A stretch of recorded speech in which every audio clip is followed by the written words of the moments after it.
तो आज के लेक्चर में हम लोग स्टार्ट करते हैं इम्पिरिकल फॉर्मूला। तो इम्पिरिकल फॉर्मूला होता क्या है हमारा, तो यहाँ से स्टार्ट करते हैं।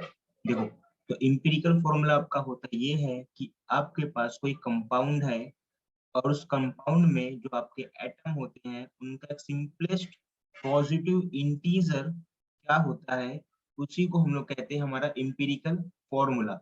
जैसे कि हमारा यहाँ पर मैं एग्जांपल ले रहा हूँ कि H2O2, ये तो आप लोगों ने नाम सुना ही होगा। इसे हम लोग कहते हैं हाइड्रोजन पेरोक्साइड।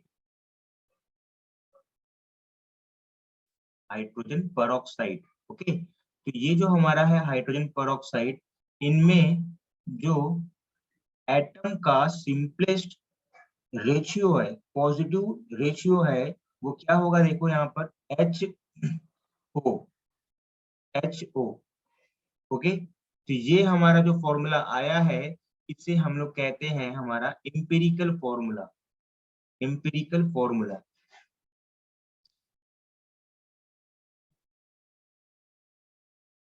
तो अब इसे कैलकुलेट कैसे करते हैं, चलो अब ये हम लोग सीखते हैं आगे। तो देखो, तो इसे कैलकुलेट कैसे करते हैं हम लोग, इसे देखेंगे किसी क्वेश्चन के द्वारा। तो मैं यहाँ पर आपको एक क्वेश्चन नोट कर देता हूँ, उसके बाद हमें देखना होगा कि कैसे कैलकुलेट करते हैं इसे। तो यहाँ पर चलो मैं क्वेश्चन लिखने जा रहा हूँ सबसे पहले।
चलो, तो ये रहा हमारा क्वेश्चन।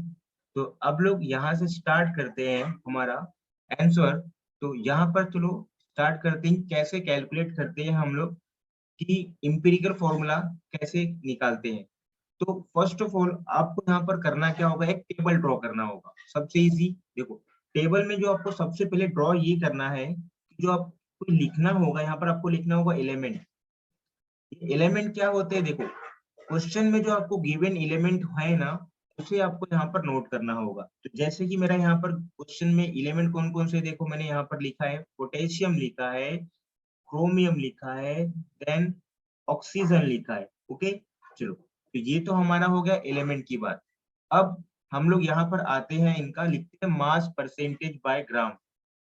मास परसेंटेज मतलब आपको करना क्या है कि जिन जिन एलिमेंट का आपको परसेंटेज दिया है उससे आपको मास में कन्वर्ट करना है। बहुत इजी है, जो आपको मासेस में परसेंटेज में दिया आपको उसको ग्राम में लिखना होगा बस।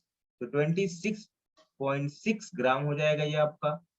आगे यहाँ पर जो क्रोमियम का दिया है वो हमारा कितना दिया, 35.4, ये भी आपका क्या हो जाएगा ग्राम में। फिर ये क्या हो जाएगा आपका 38.1, ये भी क्या हो जाएगा आपका ग्राम में। और उसके बाद हमें यहाँ पर क्या करना होता है, एटॉमिक मासेस को लिखना होता है, एटॉमिक मास। चलो अब यहाँ पर एटॉमिक मास कैसे लिखेंगे, देखो एटॉमिक मास पोटेशियम का कितना होता है आपको पता ही होगा, 39। फिर क्रोमियम का कितना होता है, 52 होता है। फिर ऑक्सीजन का जो हमारा होता है 16 होता है, ये भी हो गया। अब आपको यहाँ पर कैलकुलेट करना है मोल, ओके। तो चलो मोल तो आपको कैलकुलेट करने आता ही होगा। कैसे कैलकुलेट करते, मास अपॉन मोलर मास। तो आपका मास यहाँ पर कितना 26/6 डिवाइड बाय 39। तो जब आप इसको डिवाइड करोगे, तो चलो मैं इसको मोबाइल से डिवाइड कर लेता हूँ।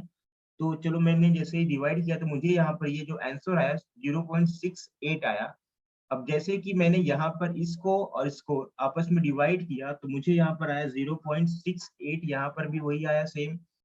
जब मैंने ये वाले टर्म को और ये वाले टर्म को डिवाइड किया तो मुझे यहाँ पर आया 2.38। ओके, तो यहाँ तक तो आपका हो गया, मोल आपने कैलकुलेट कर लिया। अब आपको यहाँ पे निकालना है सिंपल रेशियो। Simple ratio. अब सिंपल रेशियो कैसे निकालते, चलो ये देखते हैं।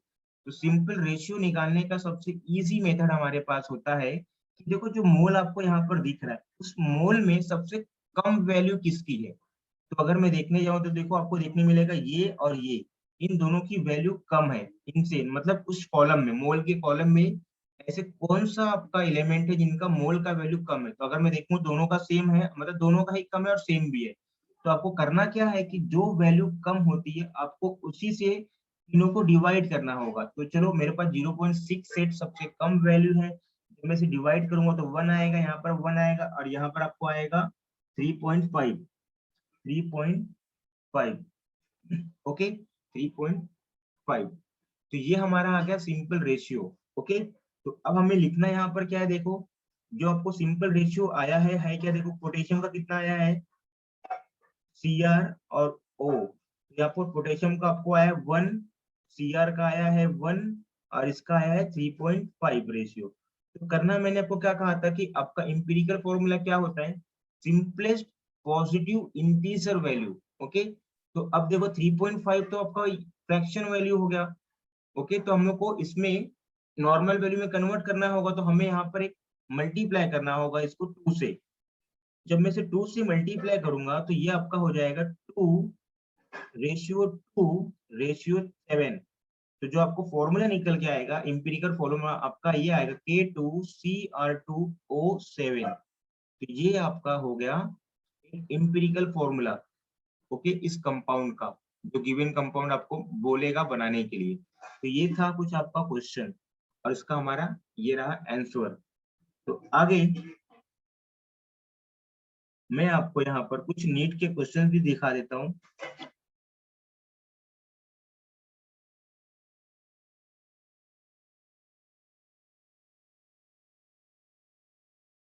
चलो, ये रहा हमारा नीट का क्वेश्चन। तो इसे किस वे में सॉल्व करेंगे, तो चलो डिस्कस करते हैं यहाँ पर हम लोग। तो आपके पास सबसे पहले हमको कहा क्या था, मैंने यहाँ पर आपको लिखना क्या है, एलिमेंट यहाँ पर लिखना होगा। एलिमेंट लिखने के बाद आपको यहाँ पर ध्यान से देखना कौन कौन से एलिमेंट आपको यहाँ पर दिख रहे हैं। तो देखो यहाँ पर आपका दिख रहा है मुझे सी, एच और एन। ओके, सी, एच और एन। आगे उसके बाद हमारा क्या होता है, उसके बाद हमें लिखना होता है उसका मास परसेंटेज। मास परसेंटेज जैसा कि हम लोग ने अगले क्वेश्चन में देख लिया था। तो ये रहा हमारा मास परसेंटेज। तो कैसे लिखेंगे यहाँ पर, देखो मास परसेंटेज जो आपको परसेंटेज में दिया आपको ग्राम में लिखना है, 40 ग्राम। ये रहा हमारा 13.33 ग्राम। उसके बाद हमारा रहा 46.67 ग्राम। चलो ये हो गया। फिर हमें लिखना होता है उनका एटॉमिक मास। तो चलो एटॉमिक मास कार्बन का कितना होता है, 12 होता है, सभी को पता है ये। आगे हाइड्रोजन का हमारा होता है 1 और नाइट्रोजन का आपका होता है 14। अब आपको यहाँ पर निकालना क्या, मोल। चलो मोल कैसे निकालोगे आप लोग, 40/12 और ये आपका हो जाएगा 13.33 डिवाइड बाय 1, तो ये आपका वही रहेगा। और 46.67 डिवाइड बाय 14। तो चलो इसको मैं यहाँ पर बाय कैलकुलेटर डिवाइड करता हूँ, तो ये मुझे मिलके आता है 3.33। तो ये हमें मिलके आता है 3.33 और ये आपका ऐसा ही है एज इट इज। आगे जो आपका ये वाला है ये भी आपको कितना है 3.33। तो मैंने क्या कहा था आपको कि सबसे मोल में सबसे जो लोवेस्ट नंबर होता है आपको उसी से डिवाइड करना है, सिंपल रेशियो। तो देखो ये सबसे लोवेस्ट है ना, ये 13.3 और ये तो वही है, तो आपको इस नंबर से डिवाइड करना होगा। तो ये आपका 1, ये आपका आएगा 4, ये आपको आएगा 1। ओके, तो यहाँ पर देखना कितना रेशियो आ रहा है आपका, 1:4:1। तो देखो इसमें कोई फ्रैक्शनल वैल्यू है ही नहीं, तो ये नॉर्मली सिंपलेस्ट पॉजिटिव इंटीजर है। तो ये आपका क्या हो जाएगा, देखो CH4N। तो ये आपका आया मौलिक सॉरी इंपेरिकल फॉर्मूला। ओके चलो, तो इसके बाद हम लोग एक और क्वेश्चन सॉल्व करते हैं, देखना यहाँ पर कैसा है।